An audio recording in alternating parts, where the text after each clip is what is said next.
테슬라 소식입니다. 심상찮은 중 상하이 봉쇄, 테슬라 조업 중단 연장. 중국의 경제 심장부인 상하이시 전역에 대한 강력한 봉쇄 조치가 지속되고 있다. 당초 지난 30일 하루 정도로 예상됐었던 테슬라 상하이 공장의 조업 중단도 현재까지는 4일간 연장된 상황이다. 봉쇄 여파로 테슬라뿐만 아니라 상하이시와 그 인근 지역에 주요 생산 거점을 확보하고 있는 폭스바겐 등 수많은 글로벌 회사들도 조업에 비상등이 켜졌다. 중국발 글로벌 공급망 위기에 대한 우려가 여전히 해소되지 않고 있는 모습이다. 그런데 이 같은 중국의 강경한 대응은 미국, 유럽뿐만 아니라 확진자 수는 많지만 치명률이 낮아 사회적 거리두기를 완화하고 있는 우리나라의 상황과는 대조적이다. 단순히 오미크론 변종의 확산 때문인지 아니면 중국 정부가 이보다 더 크게 우려하는 또 다른 무엇이 있는 것인지 의문이다. 1일 로이터 통신은 중국 상하이시 당국이 코로나19 방역을 목적으로 상하이시 2,600만 주민 대부분을 봉쇄한 상황이라고 전했다. 이에 따르면 상하이시 당국은 지난 31일 상하이시 동부 지역에 대한 폐쇄기간 연장을 결정했고 서부 지역은 예정대로 폐쇄됐다. 당초 상하이는 황푸강을 경계로 동쪽과 서쪽 두 지역을 번갈아 가면서 교체 봉쇄를 취해왔다. 오미크론 변이의 출현에 따른 코로나19 재확산 이후 중국 정부는 기존보다 강화된 조치를 내놓은 상태다. 봉쇄령이 내려진 도시의 주민들은 해제될 때까지 계속 집에 머물러야 하며 쓰레기를 버리거나 개를 산책시키는 것도 금지된다.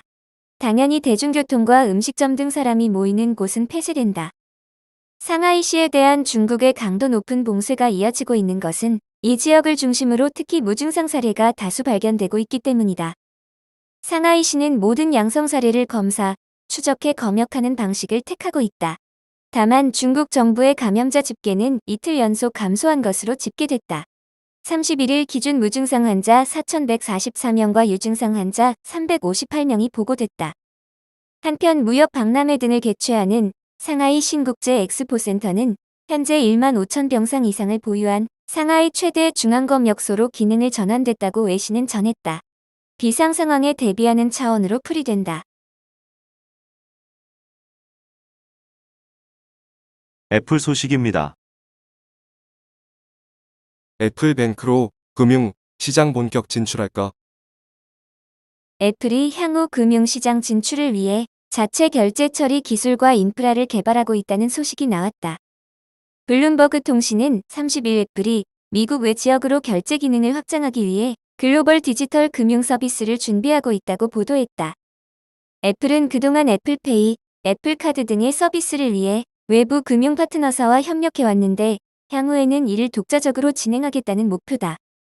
이 소식이 알려지자 애플의 카드 관리 플랫폼 업체인 코어카드, 선불직불 카드 및 현금 재충전 서비스를 제공하는 그린다컴퍼니의 주가는 동시에 폭락했다. 익명의 소식통에 따르면 애플이 계획한 금융 서비스의 범위는 지불 처리 시스템은 기본, 대출 위험 평가, 금융 사기 분석, 신용조회 및 분쟁 처리, 고객 서비스와 같이 광범위한 업무가 포함될 예정이다. 애플의 자체 금융 서비스 출시 시기는 아직은 확실하지 않다.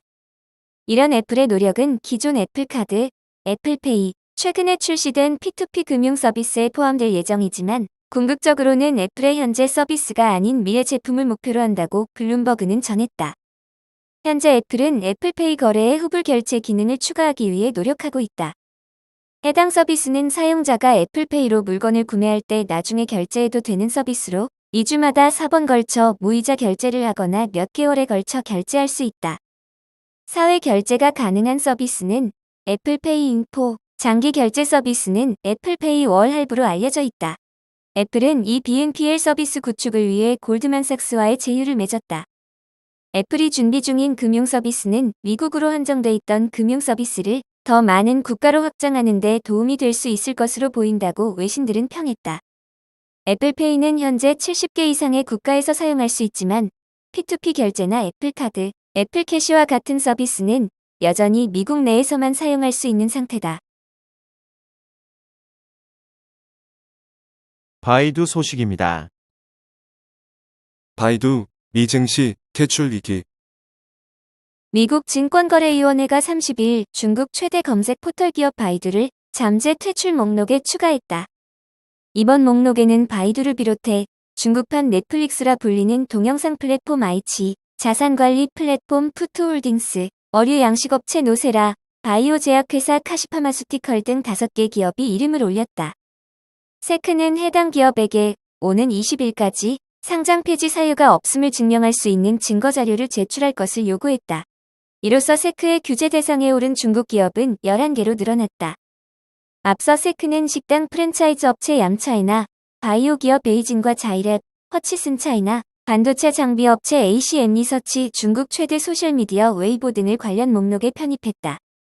이번 조치는 2020년 통과된 외국회사 책임법에 따른 것이다. 해당 법에 따라 미국 증시에 상장된 외국 기업은 의무적으로 미국 상장회사회계 감독위원회의 재무감사를 받아야 한다. 이를 통과하지 못하면 3년의 유예기간을 거쳐 상장 폐지된다. 다만 중국은 2019년 증권법을 개정해 정부 승인 없이는 자의적으로 외국 당국에 회계 자료를 제출할 수 없도록 했다. 미국 증시에 상장한 중국 기업이 미국 기관의 요구에 따라 회계 투명성을 입증하는 자료를 제출하려고 해도 중국 정부가 허가해주지 않으면 낼 수 없다는 의미다. 따라서 시장에서는 미국 증시에 상장한 약 230여 개의 중국, 홍콩 회사가 미국 세크의 단속 대상이 될 것으로 내다보고 있다. 이들 기업의 시가총액은 2,000조 원대에 달한다.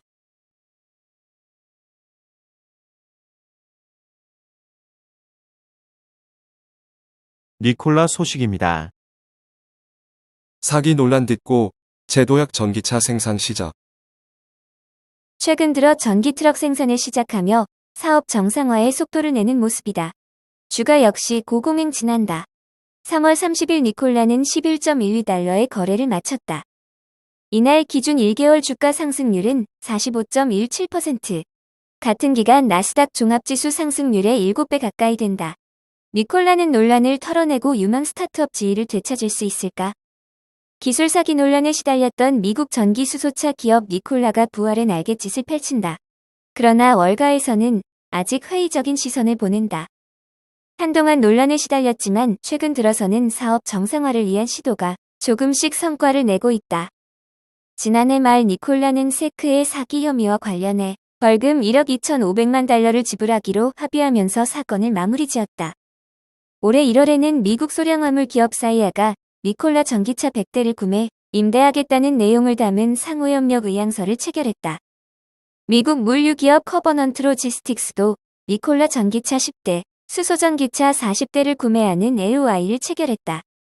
미국 트럭 기업 USA 트럭 또한 니콜라 공식 딜러인 톰슨 트럭 센터스를 통해 니콜라 전기 트럭 10대를 구매한다는 내용이 골자인 LOI를 맺었다. 자동차 생산에도 속도가 붙는 모습이다. 3월 23일 애널리스트를 대상으로 진행한 설명회에서 니콜라는 3월 미국 애리조나 쿨리지 공장에서 배터리로 구동되는 전기 트럭 트레를 생산하기 시작했다고 발표했다. 1회 충전 시 약 350마일을 달릴 수 있는 모델이다. 2분기부터 고객에게 자동차를 전달할 예정이다. 올해 총 인도 물량은 300에서 500대로 예상한다. 2023년에는 생산량을 늘릴 계획이다. 한 번 충전하면 500마일을 달릴 수 있는 수소전기차도 2023년 배송을 시작하겠다는 목표다. 2025년에는 주행거리를 900마일까지 끌어올리겠다는 청사진을 그린다. 지난해 4분기 실적이 시장 기대보다 나았다는 것도 긍정적인 신호다. 2021년 4분기 니콜라는 일회성 비용을 제외하면 주당 순손실 23센트를 기록했다. 투자정보회사 잭스 인베스트먼트 리서치에 따르면 월가에서는 주당 순손실 29센트를 예상했다. 2021년에는 신규 매출이 없었으나 월가는 2022년 매출이 1억 1,700만 달러를 기록할 것으로 내다본다. 니콜라 측이 제시한 2022년 연간 매출 예상치는 9천만에서 1억 5천만 달러다.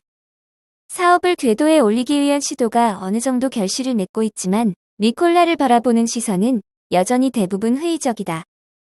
CNN 비즈니스가 조사한 월가 애널리스트 11명 중 투자 의견으로 매수를 제시한 사람은 2명에 불과하다. 8명은 중립을, 1명은 매도를 제시했다. 리비안 소식입니다. 우크라 전쟁 영향 주가 7%대 급락. 테슬라의 대항마로 불리는 리비안이 우크라이나 전쟁으로 부품 공급망 압력이 가중되고 비용이 증가하고 있다고 언급, 주가가 7% 이상 급락했다. 1일 뉴욕 증시에서 리비안의 주가는 전거래일보다 7.56% 급락한 46.44달러를 기록했다. 리비안은 이날 보고서를 통해 배터리를 포함해 비용에 상당한 상승 압력을 받고 있다고 밝혔다. 리비안은 보고서에서 리튬, 니켈, 알루미늄, 코발트를 포함한 주요 금속 가격이 최근 몇 개월 동안 급등해 어려움을 겪고 있다고 밝혔다. 이에 따라 당분간 가격 변동성이 지속될 것이라고 전망했다. 우크라이나 전쟁으로 전기차 배터리의 필수 소재인 니켈 등 각종 원자재 가격이 급등하고 있다. 리비안은 보고서에서 우크라이나란 단어를 모두 13번 언급했다. 미국의 전기차 업체 중 우크라이나 위기에 영향을 받고 있다고 고백한 업체는 리비안이 처음이라고 블룸버그는 전했다.